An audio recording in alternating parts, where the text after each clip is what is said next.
y'all, it's Russell back with Gwinnett Lawns and beautiful. Oh yeah, it's summer.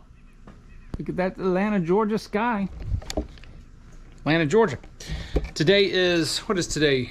July the 24th, 2023.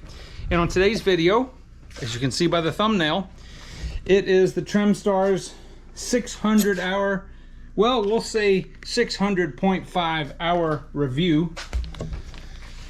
I'm gonna give you some facts, some stats, and do I still like this mower? It is super bright out here. So I'm gonna sit right here. Hopefully the light doesn't wash the camera out. So I bought this, excuse me while I put my reading glasses on. That happens. Okay, so I bought the mower in January of 2022. And being that it's almost, well, it's a year and a half old, 600 hours. It gets used full time. It is my only full-size commercial mower that I have right now.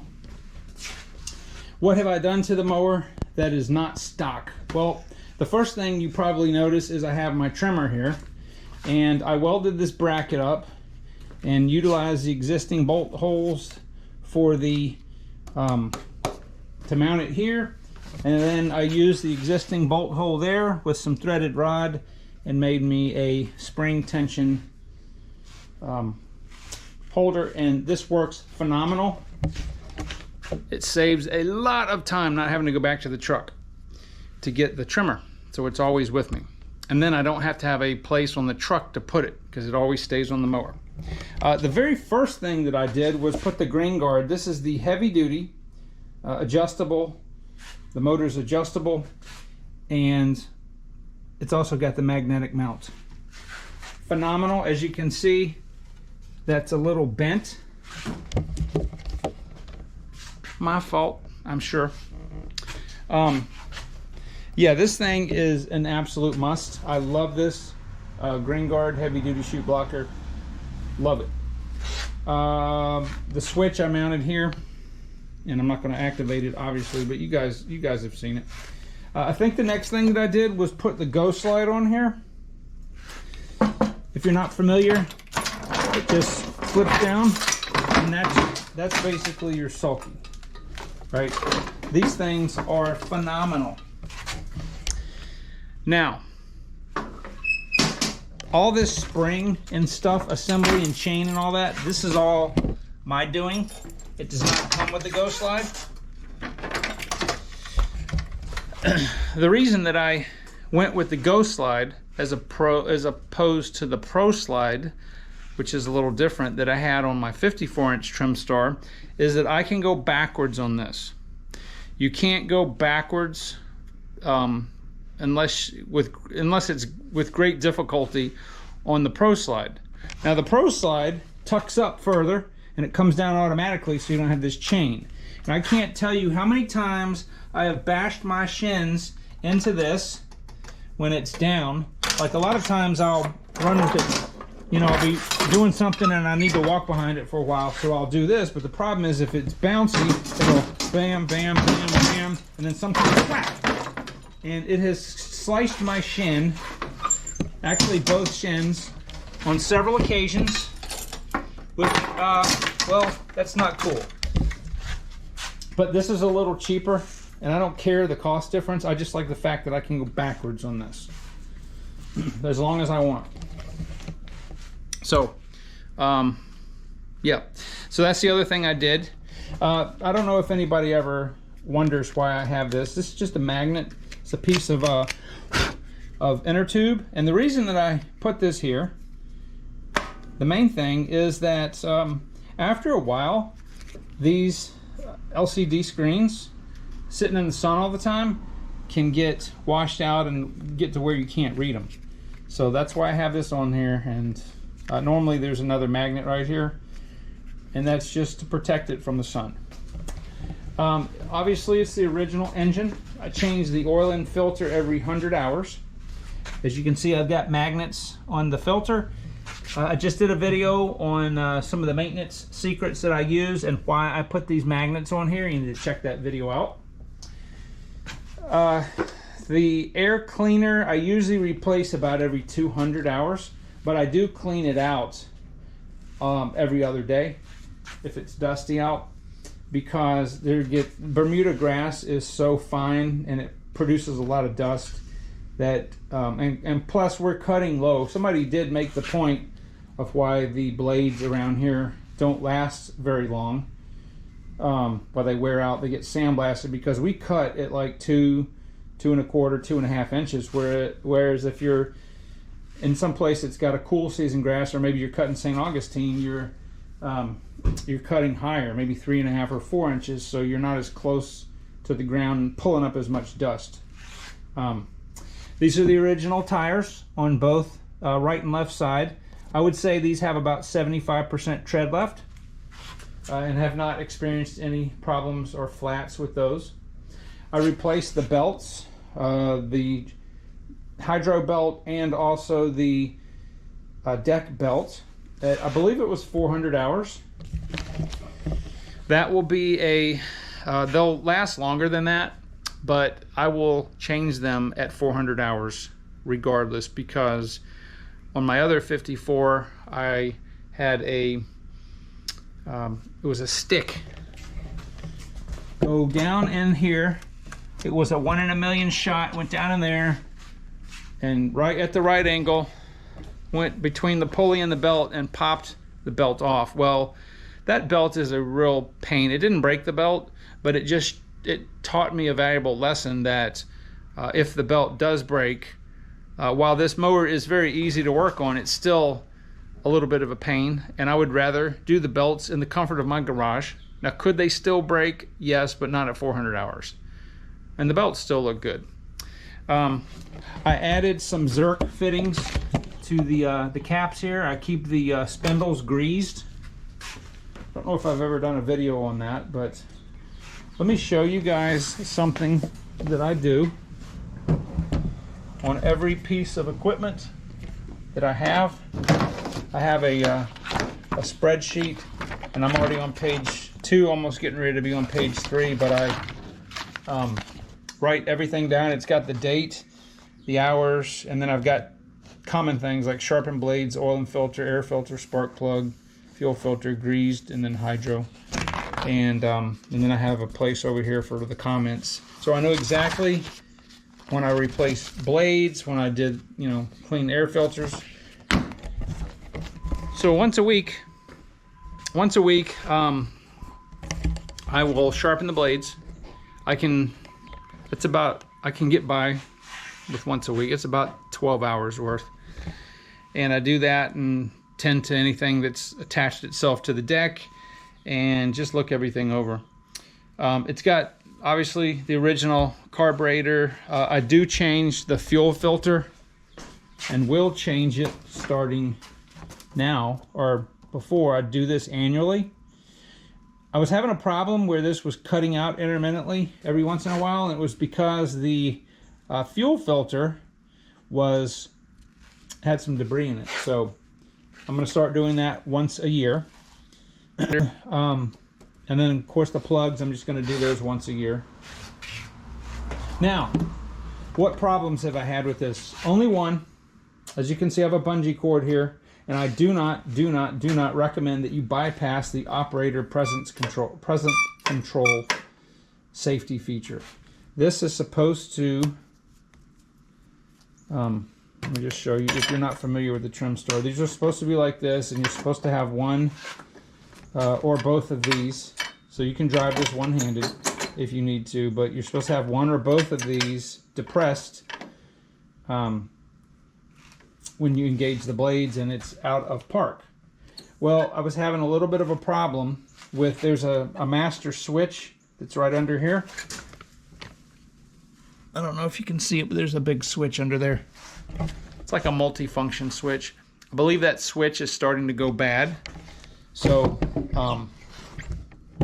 I decided, because I can't really have the mower down right now, because it's mowing season. So I did this. And yes, I can stop with the blades on and it's not going to cut off. And again, I'm not telling you to do that because it's dangerous. Okay, so do what I'm telling you to do, not what I'm doing. All right, I understand the risk and I accept the risk for myself, but you don't do that. I will get this fixed. It's under warranty, so I just haven't had the time. Now, this is the second Trimstar I've had. This is actually a 2021. I had a 2019 that I sold to my friend. It was a 54-inch Trimstar, and it had the big engine. And the big engine I'm calling the, it was the Kawasaki FS691V. And that one had the Pro Slide. I've got lots of videos on it. You can go back and search my channel. But it's very, it's an awesome mower. I am planning on getting 2 more of these. I'm gonna get a 54-inch and a 36-inch.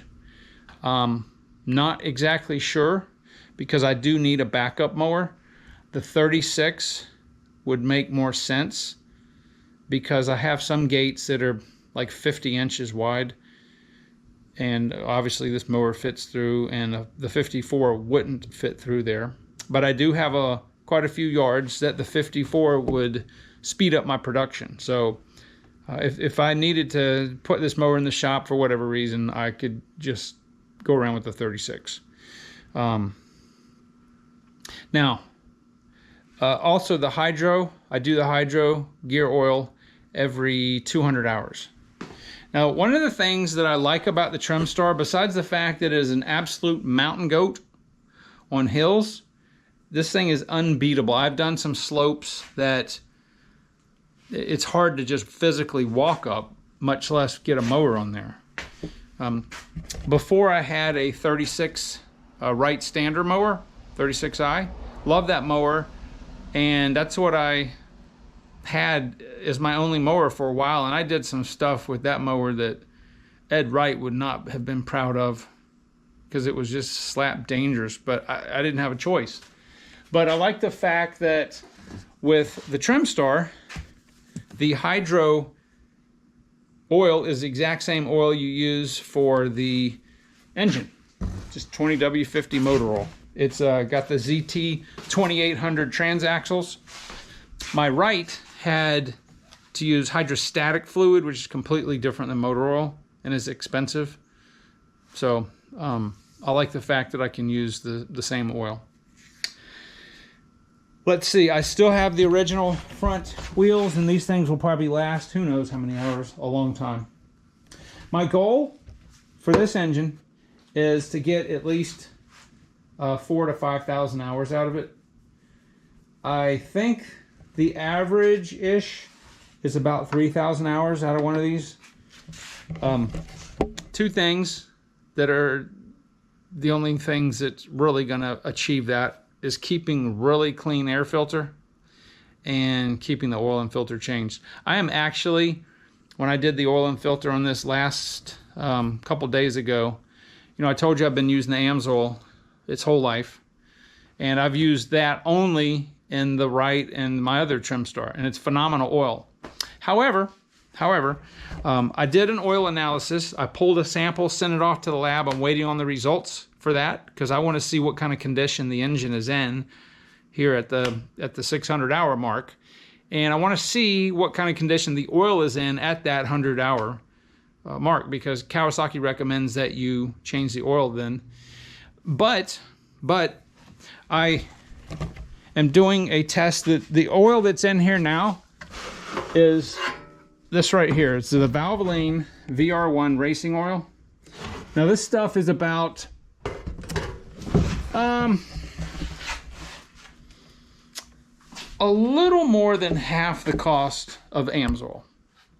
Now AMSOIL is better oil, but if I can substantiate doing an oil and filter, or doing the oil change, the first oil change at 50 hours, and then the next oil change the oil and filter. So the filters, I've cut these open and I've got a video to show you guys what it looks like on the inside. These filters, I use Wicks or Kawasaki filters, whichever I can get a hold of.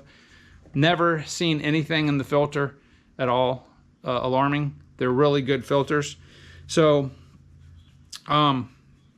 if I can cut my wear rate down in the engine by changing the oil at 50 hours instead of 100 hours, and then do the filter at 100 hours, then I'm willing to do that, because the cost is pretty much almost going to be the same. That Valvoline VR1 racing oil is very, very good oil. I think it doesn't start to break down till like 300 degrees. It's very robust.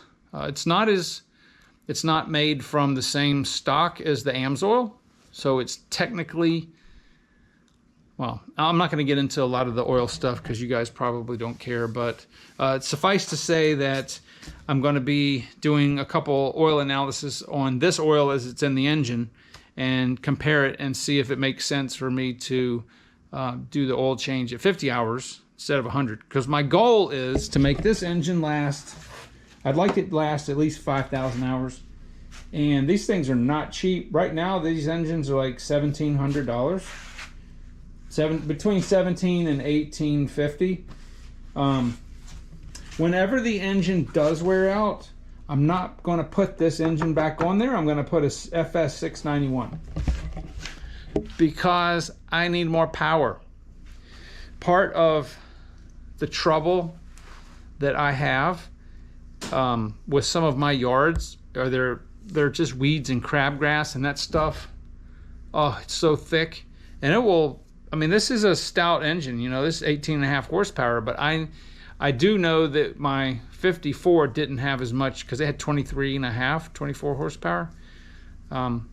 So the engine, you know, I need some more torque. It's the same size, physical same size engine. It's just the bores are bigger, has more horsepower and torque, and it should, as long as I get the one that's got the correct crankshaft diameter and keyway and all that, it should just drop right on there. But that's down the road. I want to see how long I can make this engine last. The spindles, all factory spindles. I go through blades right now. I'm testing the Ballard Ripper blades. I love the Ballard Ripper and the hybrid blades. Hybrid blades didn't last. The gold hybrid blades didn't last as long as I wanted. They cut phenomenal. Either of those blades combined with the chute blocker just decimates this Bermuda. I have a ton of blades. I've got 2 boxes plus some of the factory high lift blades, and I just don't want to put them back on there because this is one of the Ripper blades. You know, you can see how the erosion sandblasting effect happens on the lift portion of it, but they're so much better. They're better with leaves. Oh goodness gracious, those things chop some leaves up. But they chop this Bermuda grass up, and I've got some yards that are zoysia, do the same thing for that. Got some yards that are fescue and centipede. They're really, really good blades. And when the grass is dry in the afternoon, boy, I don't have to hit hardly anything with a blower. So yeah, so I'm trying to think of anything else I can tell you guys. That's pretty much it. Absolutely phenomenally love this mower. There's 2 things I don't like about it. Number 1, it's really long. So it fills the bed of that short bed Chevy up with only enough room to get the mower, get a Honda 21-inch mower on the dovetail, and that's it. When I close the gate, it's banging against the Honda. Yeah, so that's just part of having a walk behind, and then and the overall length is even longer because of this. So I have kicked around the idea of getting. I need a bigger truck. I need my box truck back. I love this Mow and Go setup. It's phenomenal. I just need something with more room. Now if I had a long bed, it would help a lot, but yeah, I don't know. So I'm just contemplating different things. But as far as this mower, if you are on the fence, if you're thinking about one of these mowers, in all situations, this mower is phenomenal, especially if the ground is really soft because of rain. These tires, this thing is like a dragster. These tires are huge. They're really wide. This has a very soft footprint. I don't rut yards up. I have been in 6-8 inches of water. One time I was almost in a foot of water.